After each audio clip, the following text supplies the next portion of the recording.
Saludos amigas y amigos, bienvenidos a este vuestro canal. Bueno, nos habíamos quedado en el capítulo 4, titulado La comprensión errónea del cristianismo por parte de los hombres de ciencia. Bueno, estábamos hablando de los tres diferentes conceptos de la vida, de las tres concesiones de la vida que se ha tendido a dar a lo largo de la historia de la humanidad, según apunta León Tolstoy. Estos tres conceptos son: primero, el de la vida personal o animal; segundo, el de la vida social o pagana; tercero, el de la vida universal o divina. De esta forma los clasifica Tolstoy. De acuerdo con el primer concepto, la vida del hombre está comprendida sola en su personalidad. La meta de su vida es la satisfacción de la voluntad de esta personalidad. Según el segundo concepto, la vida del hombre está comprendida no solamente en su personalidad, no solamente en la búsqueda de satisfacción que esté conforme con los deseos de nuestra personalidad, sino también en un conjunto y en una graduación de personalidades: la familia, la tribu, la raza, el pueblo, el Estado. El objetivo de la vida consiste en la satisfacción de la voluntad de este conjunto de personalidades. Este es el segundo nivel. Según el tercer concepto, la vida del hombre no está comprendida ni en su personalidad, ni en un conjunto o en una graduación de personalidades, sino en el principio y en la fuente de la vida, Dios. En el principio y en la fuente de la vida, ahí está comprendida la vida del hombre. Ahí está comprendida la vida del hombre. Estos tres conceptos de vida sirven de base a todas las religiones que existen y existieron. Estos tres conceptos de vida sirven de base, lo vemos presentes en todas las religiones que existen, que existieron o que pudieran existir. El salvaje no reconoce la vida sino en él mismo. Bueno, habría que ver qué expresión es la que usa León Tolstoy en lo que aquí traducimos como salvaje, ¿no? Porque salvaje simplemente significa aquel que habita en la selva. Salvaje viene de selva. Salvaje, por lo tanto, simplemente alude a aquel que está presente en la naturaleza y vive plenamente en contacto y en relación, sin enfrentamiento con esa naturaleza.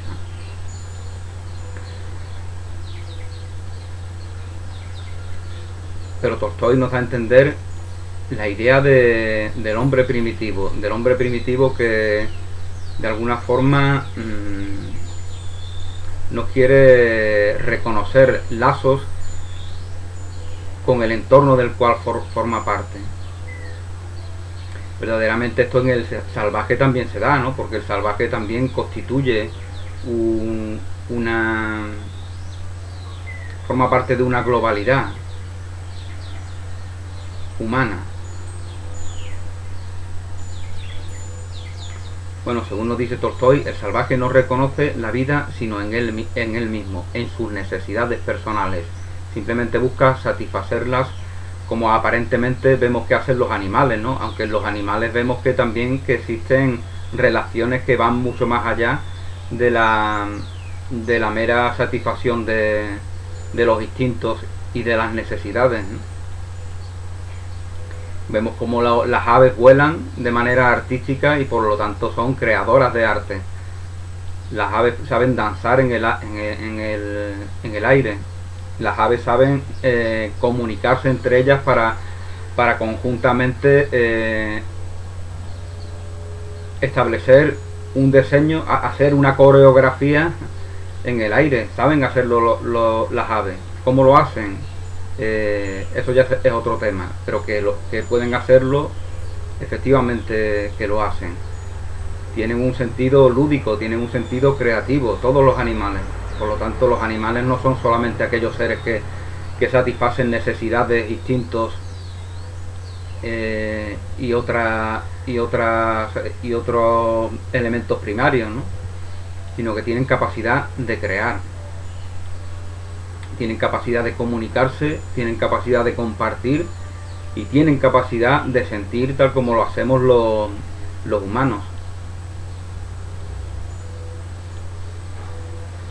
Bueno, pues hablándonos Tolstoy de este salvaje, nos dice que la mayor felicidad para él es la satisfacción más completa de sus propios apetitos. Lo que impulsa a su vida es su placer personal. La búsqueda del placer personal es aquello que le mueve, es su motriz, es su motor. Su religión consiste en cautivar a la divinidad y en postrarse delante de dioses imaginarios que él imagina que existen para una finalidad personal. Su religión consiste, por ejemplo, en decir: hoy voy a ir en la procesión con unas cadenas para ver si Dios se conmueve, un Dios lejano, pero que me ve, se conmueve y me concede aquello que yo quiero que me sea concedido, un puesto de trabajo, una mujer que yo creo que estoy enamorado de ella, etcétera, etcétera. Entonces pide cosas para su satisfacción personal. Él se cree carente y él piensa que su relación con el mundo se define como una voluntad de querer deshacerse de esa carencia tomando bienes de ese mundo, porque él no se acepta en su plenitud, en su abundancia.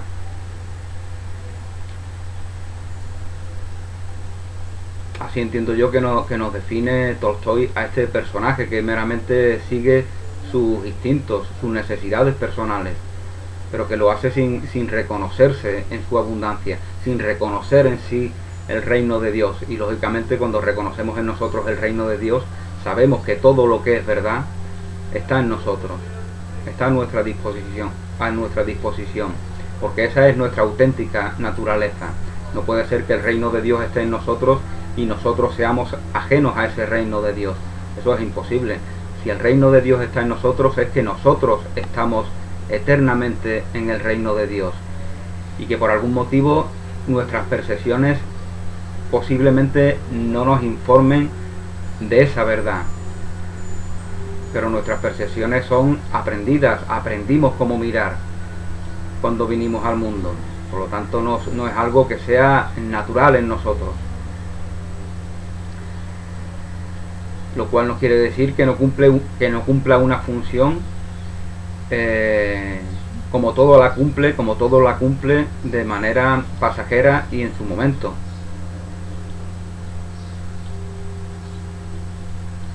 El pagano social, que ya según Tolstoy es una persona que ya reconoce algo más de esa búsqueda de la satisfacción de los propios instintos y necesidades. El pagano social es un poco el personaje que hoy día abunda tanto, ¿no? El pagano social reconoce la vida, porque para este personaje, para este tipo de personas, la sociedad es una verdad. Confunde naturaleza con sociedad. Cree que los estados, que las fronteras, que las leyes, que las justicias humanas, cree que todo eso es una verdad que emana de Dios, o que emana naturalmente de la vida. Da igual que crea o que no crea en Dios. Cree en esa sociedad y cree que eso es algo natural. Eso es lo que determina su vida cotidiana. Que crea o que no crea en Dios, eso es un hecho completamente anecdótico. Él cree en esa sociedad, cree en las leyes. Vemos que hay ha habido un movimiento muy importante en España, y que de ahí ha emanado un partido. ¿Y qué quiere ese partido? Llegar al poder mundano, llegar a las estructuras del Estado. ¿Por qué? Porque cree en ellas, por lo tanto quiere hacer lo mismo que hacen el resto de partidos. No quiere decirnos que esas estructuras no son reales, no son naturales, no son verdaderas. No quiere avanzar, no quiere aportar algo más con respecto a lo que hay en esa sociedad. No, quiere subrayar la realidad de esa sociedad. Por lo tanto, es una visión pagana, una paganería social. El pagano social, como nos dice Tolstói, reconoce la vida no solo en él mismo, sino en un conjunto de individuos, la familia, la tribu, la raza, el Estado, y sacrifica por este conjunto su propia felicidad, y hace una delegación de esas necesidades que él quería satisfacer, ya las mimetiza con los intereses de la comunidad. El estímulo de su vida es la gloria, y aquí aparece una nueva necesidad, un nuevo deseo, una nueva ambición. El deseo de ser especial, ¿no? Como dice algún que otro curso que hay por ahí. Quieres destacarte entre tu grupo, en tu comunidad. Lógicamente, el querer destacar es también expresar el deseo de que los demás sean inferiores a ti, porque si no, no puedes querer destacar entre los tuyos. Eso evidencia también que no hay un afecto, un amor verdadero de ti hacia ellos, si quieres destacar entre ese conjunto de personas que son simplemente tus semejantes. Ya hablábamos en el vídeo anterior del rey. Cualquiera que se llame rey en el mundo ha cometido el sacrilegio de imaginarse que sustituye a ese rey que está en el reino de Dios, que a su vez está en nosotros. Por lo tanto, él vive en la locura de creerse superior a sus hermanos y hermanas. Y si nosotros le damos la razón, lógicamente pues no le estamos haciendo ningún bien. Le hacemos un bien cuando le informamos de que puede estar equivocado y que esa realidad en la que él vive resulta dolorosa para él y para sus hijos y para sus nietos.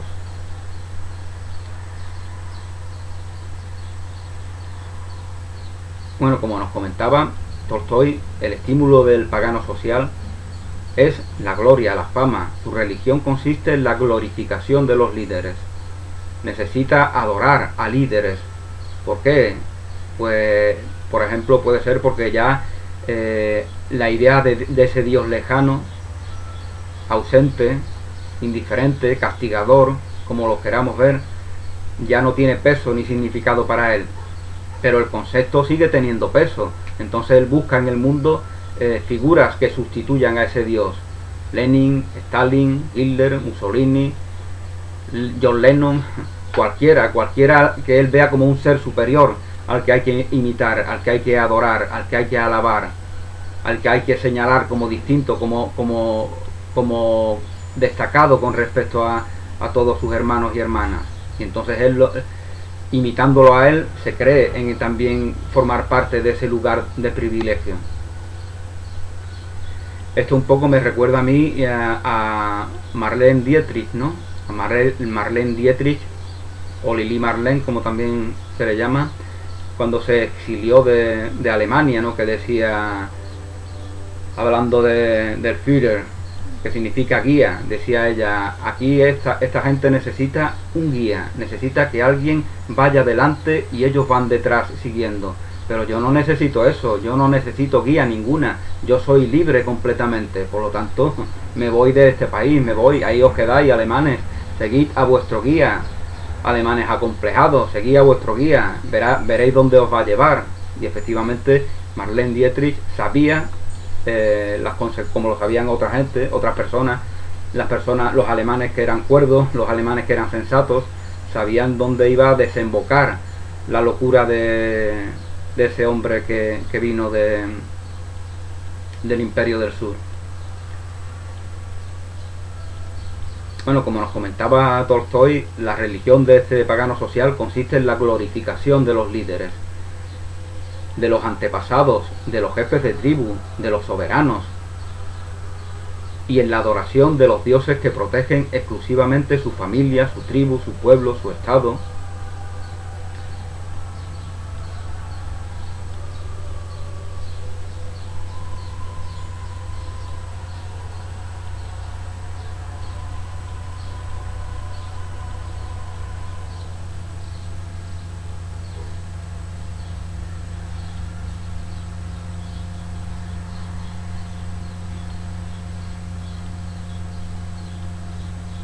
Bueno, pues por lo tanto ya en esta nueva gradación, por decirlo así, ya hemos encontrado un objetivo que no solamente está centrado en la búsqueda de la satisfacción de las propias necesidades. Ya encontramos un objetivo compartido. Nace la tribu, nace el grupo social, nace la polis, nace el Estado.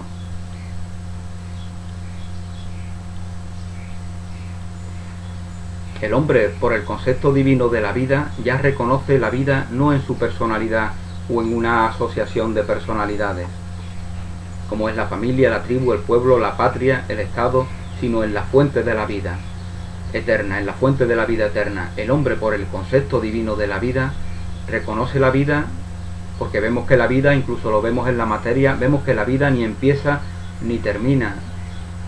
La vida se transforma, incluso en la expresión material de esa vida. La vida está en todo. Es nuestro culto a la muerte lo que nos hace erigir selvas de cemento, selvas de edificios que interpretamos como muertos, porque le rendimos culto a la muerte. Queremos aislarnos de la vida, de la naturaleza, donde todo expresa vida. En nuestra locura de querer ser como Dios, querer ser creadores como Dios. Por eso creamos un mundo que llamamos sociedad o Estado.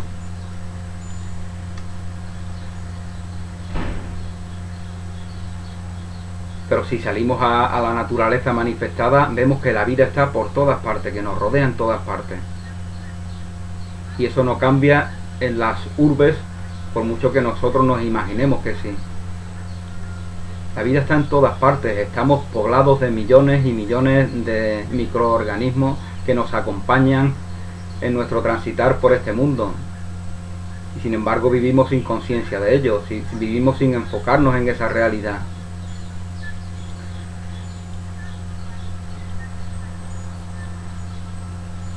Permanentemente hay expresiones vitales diminutas que entran y salen de nuestro cuerpo a través de la respiración, a través de la alimentación, a través del líquido que ingerimos.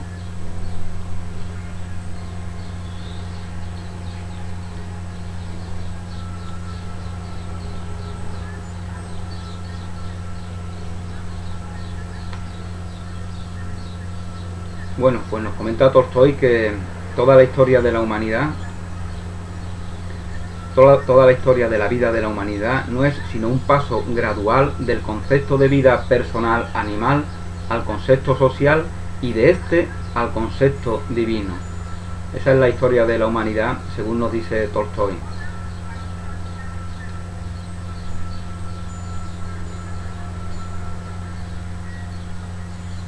Bueno, y se me había olvidado comentar también algo que caracteriza a este concepto divino de la vida. Cuando ya nos centramos en la fuente de vida eterna, es decir, en Dios, en la divinidad. Y para cumplir la voluntad de Dios, porque queremos identificarnos con la vida eterna, querer expresar voluntad de cumplir la voluntad de Dios, es expresar voluntad de identificarse con la vida eterna.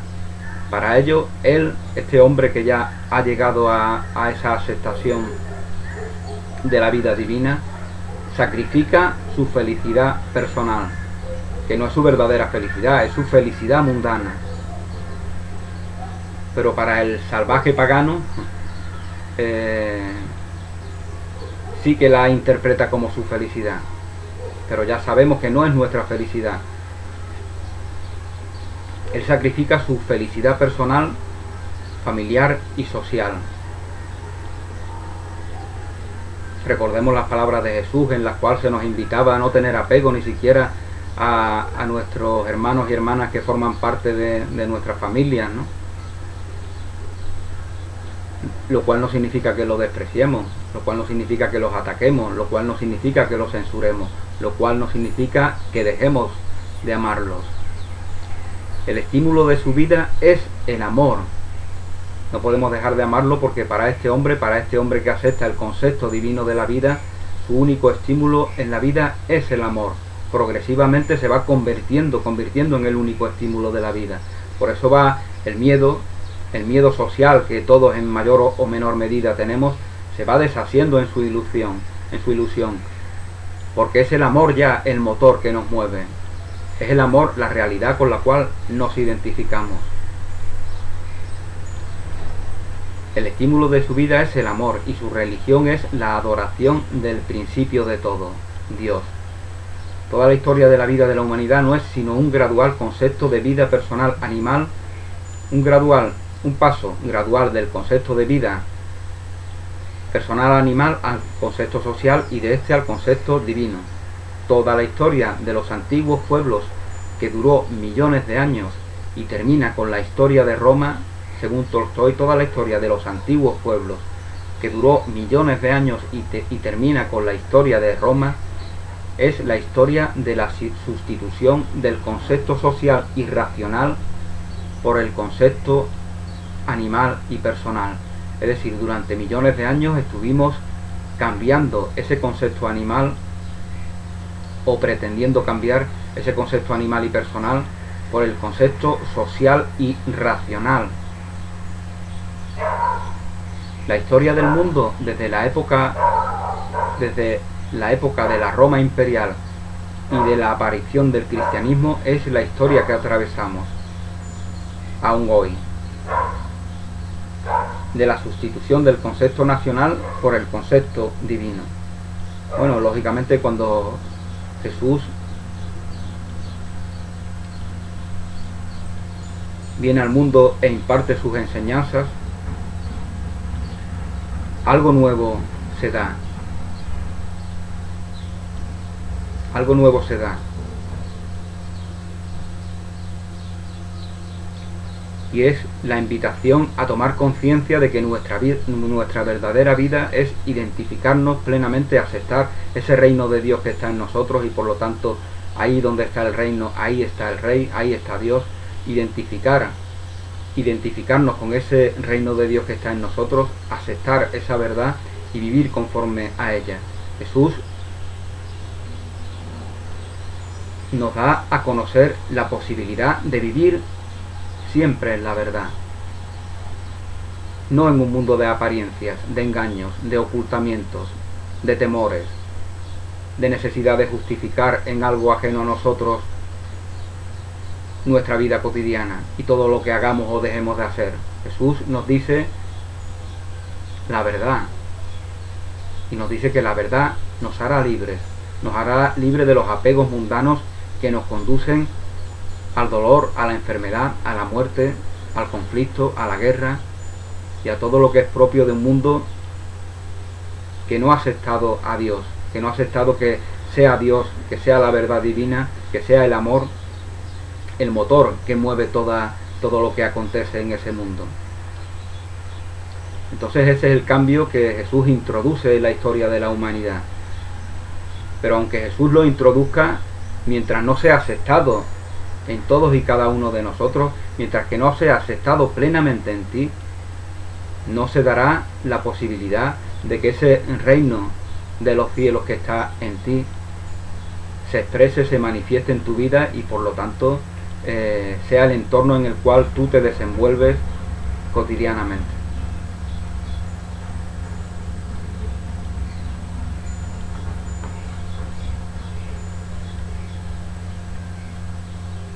Este último concepto y la doctrina cristiana que de él deriva dirige toda nuestra vida y es la base de todas nuestras acciones, tanto prácticas como científicas. Ya hay algo que aunque no tengamos conciencia de ello, este último concepto subyace en todos y cada uno de nosotros, aunque no sea reconocido.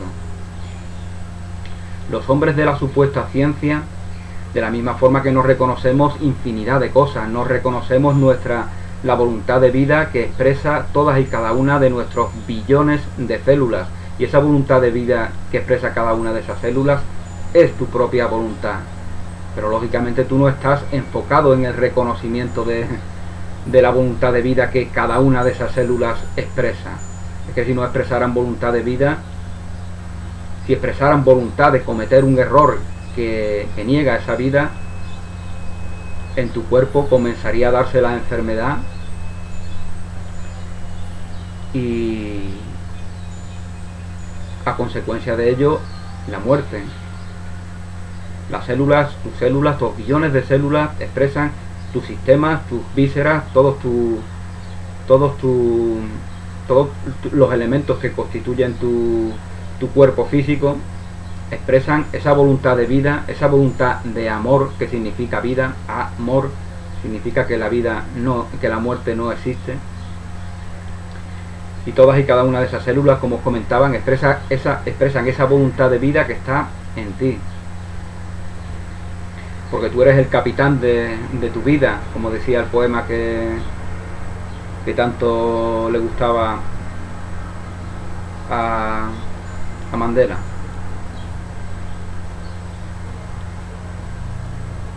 Los hombres de la supuesta ciencia, estudiándolo solo en sus manifestaciones externas, lo considera algo muy pasado que para nosotros no tiene más valor. Según estos científicos, justamente, ya como comentaba, este capítulo trata de la interpretación errónea que hacen los hombres de ciencia del cristianismo, que hacen una interpretación errónea porque simplemente, como os comentaba en el vídeo anterior, si no me equivoco, simplemente responden a la interpretación distorsionada que las iglesias mundanas han hecho de la doctrina cristiana. Por lo tanto, ya no están tratando con la auténtica doctrina cristiana, que es aquella que Jesús nos comparte, que es aquella que nos habla de que el reino de Dios está en nosotros, aquella que nos habla de que no respondamos al mal con la violencia, aquella que nos habla de que nuestros hermanos de otros lugares del mundo son tan hermanos como aquellos que están en torno, son tan hermanos nuestros como aquellos que están en nuestra proximidad. Esa es la doctrina de Jesús de Nazaret. Si la distorsionamos, si le ponemos peros, pues entonces ya no es la doctrina de Jesús de Nazaret, ya es la doctrina del mundo. Y en esa doctrina del mundo se fundamenta todas y cada una de las iglesias. Por eso todas y cada una de las iglesias no ha hecho absolutamente nada para acabar con la guerra, con el hambre, con el sufrimiento, con el dolor, con la injusticia. No solamente no ha hecho nada, sino que se ha erigido en elemento que causa estos males. No hay nada más que ver honestamente la historia de los últimos siglos para tomar conciencia de ello, ¿no? Ahora, si luego queremos engañarnos porque formamos parte de esas iglesias y pensamos que queremos vivir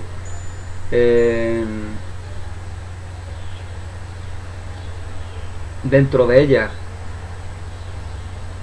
delegando en nuestros hermanos la aceptación de la verdad que está en nosotros, porque allí es donde Dios la ha puesto, la verdad la ha puesto Dios en ti, no en tus semejantes para que delegues en ellos.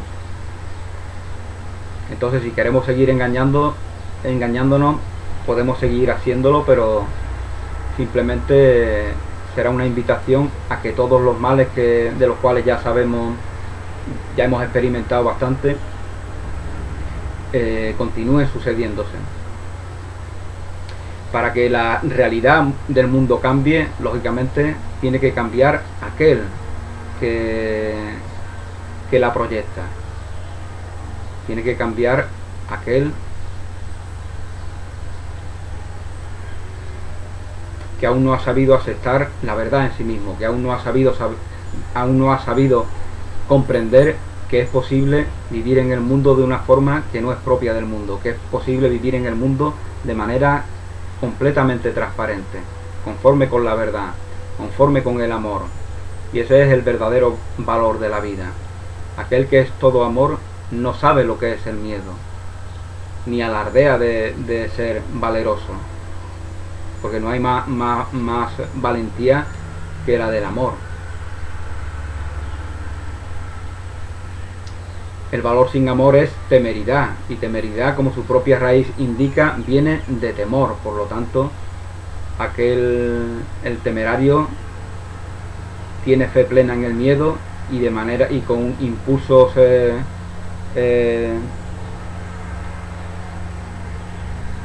huida pretende liberarse de él.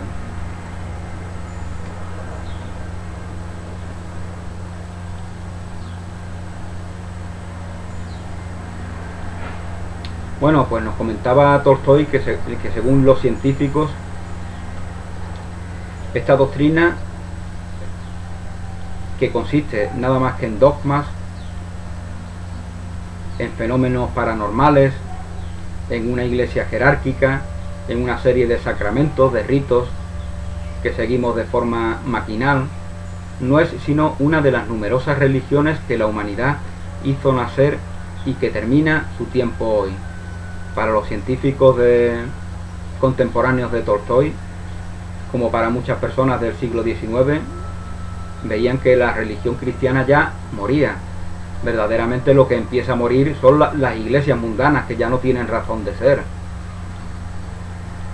La doctrina cristiana no puede terminará cuando aceptemos plenamente que el reino de Dios está en nosotros y vivamos conforme a esa verdad.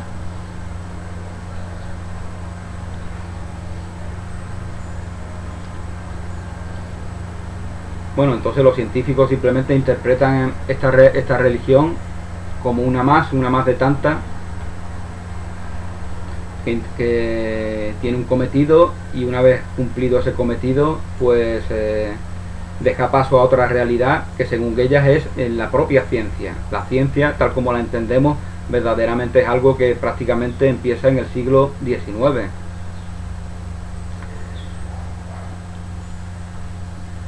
Los hombres sabios, que se le llamaba antiguamente, eran los filósofos, los teólogos,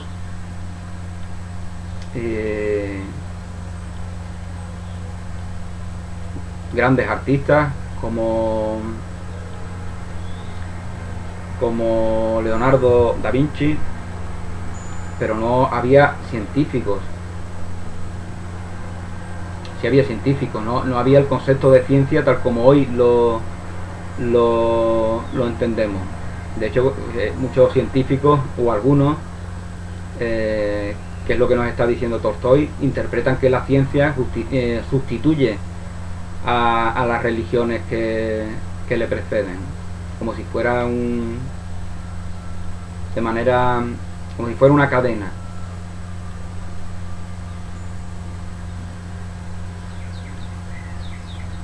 Interpretan que la religión es un eslabón pasado y ahora estamos en el eslabón de la ciencia. Claro, pero para afirmar esto, primero hay que afirmar que la doctrina cristiana de la cual nos habla Jesús no apela a nuestro entendimiento, que es lo que ellos entienden. Ellos parten del mundo para interpretar el mundo, pero la doctrina cristiana nos dice que el mundo no es el reino de Dios. Por lo tanto, ¿qué va a saber un científico del reino de Dios si él parte del mundo para interpretar el mundo? Ese mundo que necesita contraste, ese mundo que necesita enfrentamiento, ese mundo en el cual pueden darse relaciones amorosas, pero cuando están basadas en la verdad de ese reino de Dios. Cuando no están basadas en ella, las relaciones que se dan están basadas en la carencia, en la competencia, en la lucha, en el enfrentamiento, en el deseo del fracaso de nuestros semejantes para que nuestro éxito se dé, en el deseo de la miseria de nuestros semejantes para que nuestra riqueza se dé. Eso es lo que se da en el mundo cuando no se basan nuestras relaciones en la verdad que está en nosotros, en la verdad de ese reino de Dios.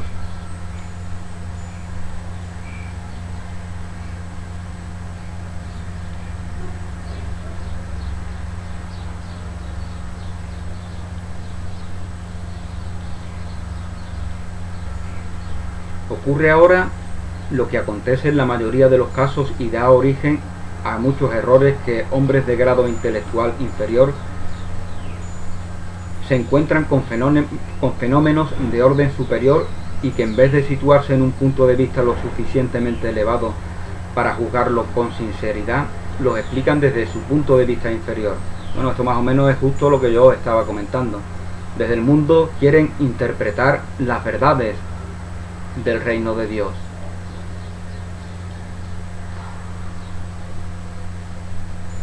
Pero una vez que has sido seducido por el mundo, es el mundo el que manda, no tu entendimiento, porque tú estás delegando en algo ajeno a ti, a un aprendizaje que te han dado en una universidad, en una facultad. No emana de ti el propio entendimiento.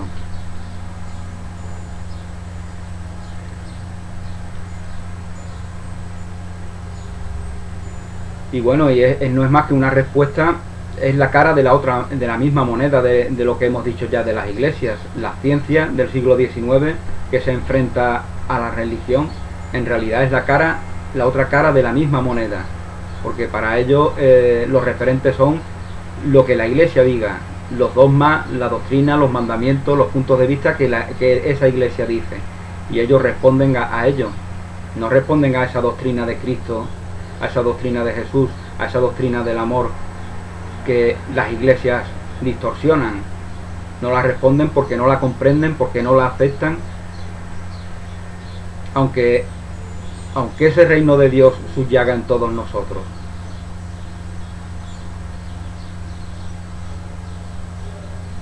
Porque en el mundo se da la inercia, se da la inercia a adaptarse con lo que hay. Se tiene miedo a ser quien verdaderamente eres. Y esta inercia no es ajena a ningún científico, a ningún sabio mundano. No es ajena a ninguno de ellos.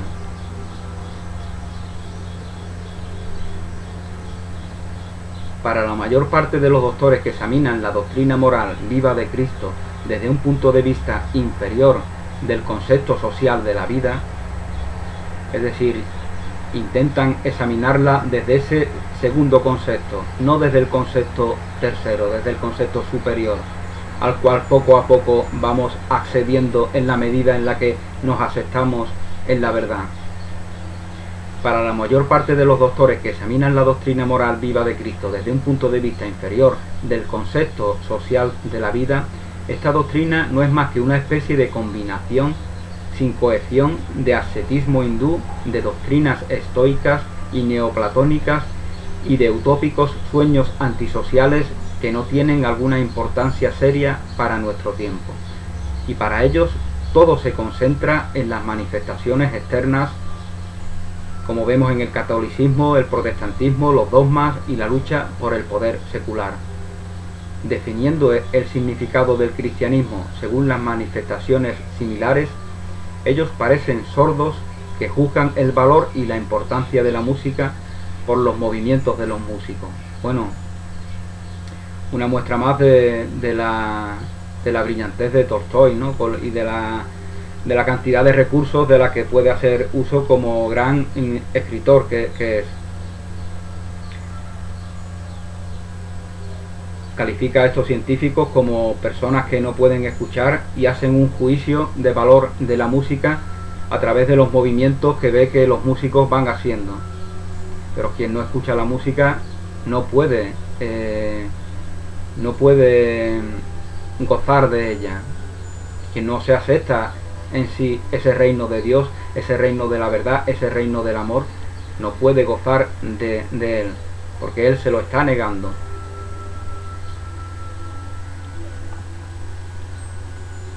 De esto resulta que todos esos hombres, empezando por Kant, Strauss, Spencer y Renan, sin entender las palabras de Cristo, sin percibir por qué ellas fueron dichas, no comprendiendo ni siquiera la pregunta a la que responden, no teniendo el detalle de penetrar en su sentido, niegan simplemente, cuan malintencionados, que la doctrina tenga un sentido razonable. Si crees que la doctrina de Jesús no tiene un sentido razonable, lógicamente no es razonable el sentido en el que tú vas a hacer un juicio sobre ella. No vas a hacer un juicio razonable sobre ella.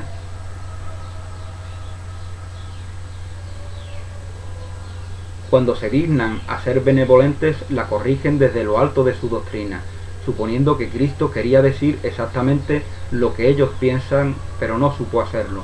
Ellos ya están presos de sus ideas, de sus conceptos, de lo que han aprendido en esas instituciones académicas, y por lo tanto quieren corregir a Jesús, porque en el fondo los desprecian. ¿Por qué desprecian a Jesús?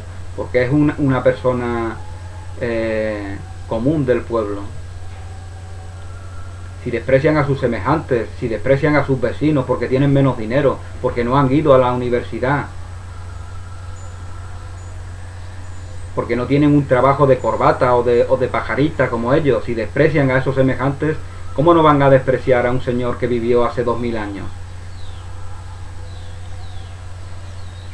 Y que no formaba parte de esas élites segregadas de las cuales ellos forman parte. Ellos solamente aprecian a los integrantes de sus élites segregadas, desprecian a la humanidad, desprecian a sus semejantes. Cuando se acepten en la verdad, cuando se acepten en ese reino de Dios que está en todos nosotros, en ese reino del amor, entonces ya tendrán la opción de expresar ese amor que verdaderamente sienten por todos sus semejantes y que aún no ha sido reconocido. Los doctores tratan la doctrina como los presuntuosos tratan las palabras de los interlocutores que consideran como inferiores. Esto es bastante común, ¿no? Esto es cuando pensamos que nuestros semejantes, que nuestros hermanos y hermanas son más torpes que nosotros, lógicamente no los estamos atacando a ellos, nos estamos atacando a nosotros, porque nos estamos privando de todo el tesoro que ellos nos pueden compartir.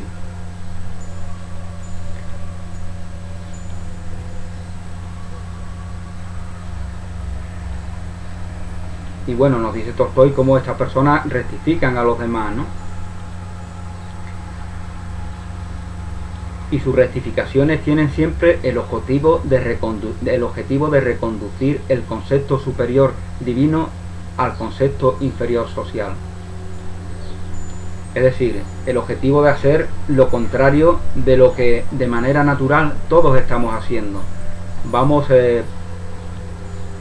progresando desde ese nivel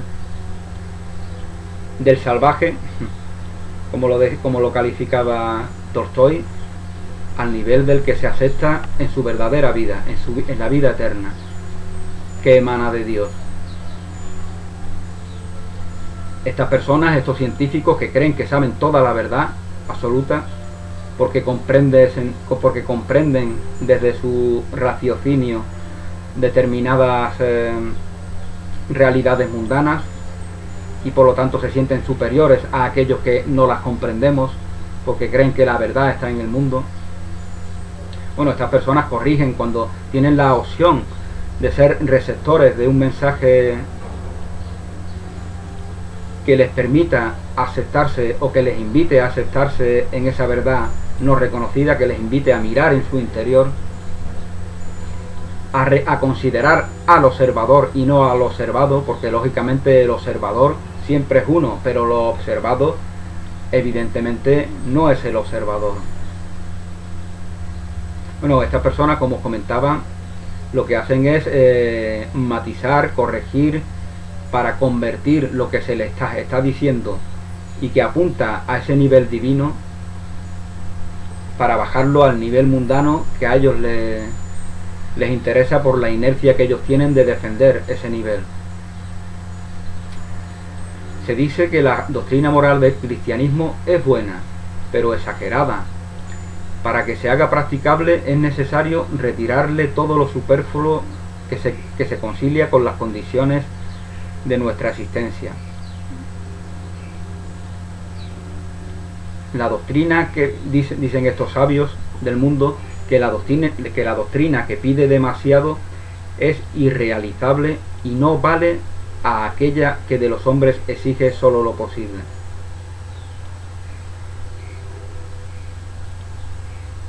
Compatible con sus fuerzas. Es decir, la doctrina nos exige demasiado y por lo tanto no es la adecuada para los humanos. Esto es lo que piensan y esto es lo que afirman los eruditos comentaristas del cristianismo, repitiendo lo que afirmaban y no podían dejar de afirmar aquellos que, no comprendiéndolo, crucificaron al Maestro Jesús. Ellos repiten lo mismo que decían los que crucificaron al Maestro Jesús.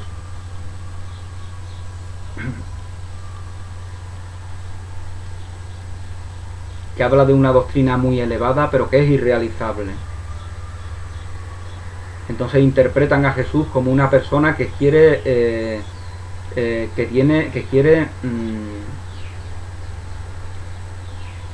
manifestar superioridad con respecto a sus semejantes.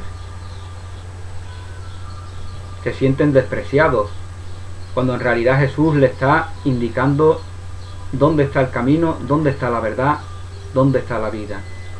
Jesús les está diciendo: el reino de Dios está en vosotros.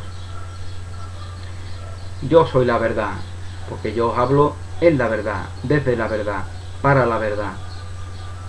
Y esto se reconoce al reconocerse en la verdad. Si no te reconoces tú en la verdad, simplemente ves una persona presuntuosa y soberbia que quiere sentirse superior. Eso es lo que ven los contemporáneos de Jesús, que lo crucifican. Eso es lo que ven en él los judíos, que no se aceptan como el pueblo elegido.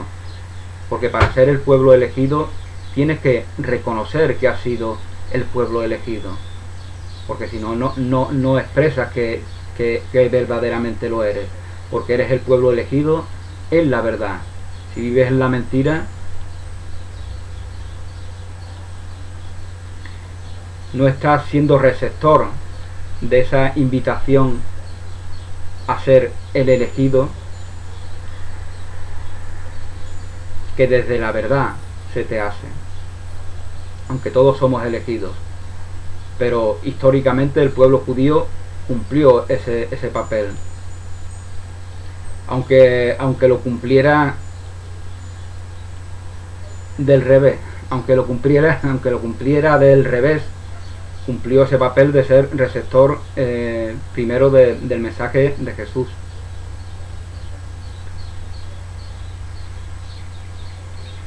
Frente al juicio de los doctores de nuestro tiempo, la ley judaica de diente por diente, ojo por ojo, es decir, la ley del castigo justo, conocida por la humanidad hace 5000 años, es más razonable que la ley del amor, por la cual Cristo la sustituyó hace 1800 años. Cristo sustituye la ley del amor por esa ley del castigo, pero lógicamente para que esa sustitución se dé en el mundo, tenemos que aceptar que es verdadera.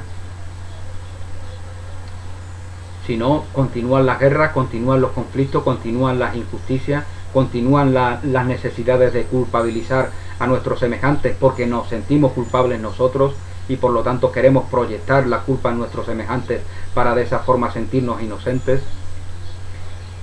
Y todo eso se va dando una y otra vez mientras que no aceptemos la ley del amor, la ley de poner la otra mejilla, no provocando a nuestros hermanos, sino ese refrán, esa expresión que Jesús dice de poner la otra mejilla, alude a la idea de los judíos de ojo por ojo, diente por diente. Ojo por ojo, diente por diente. Donde está la mejilla está el ojo. Por eso Jesús usa ese símbolo.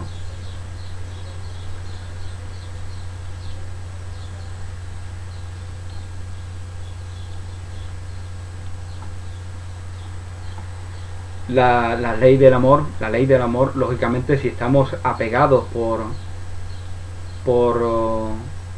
dependencias mundanas, como desgraciadamente le sucede a bastantes personas,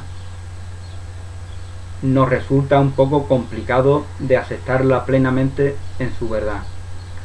Pero bueno, hay que iniciar el camino que nos lleve a esa aceptación, porque nos guste o no, lo reconozcamos o no, todos estamos en ese camino.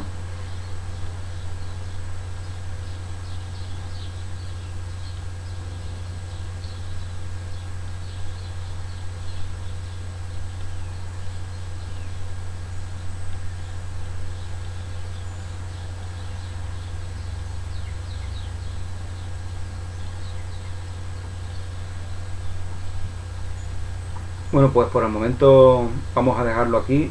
Seguiremos hablando de este capítulo en algún futuro vídeo. Gracias por vuestra atención, que paséis un día muy feliz, un abrazo y hasta pronto.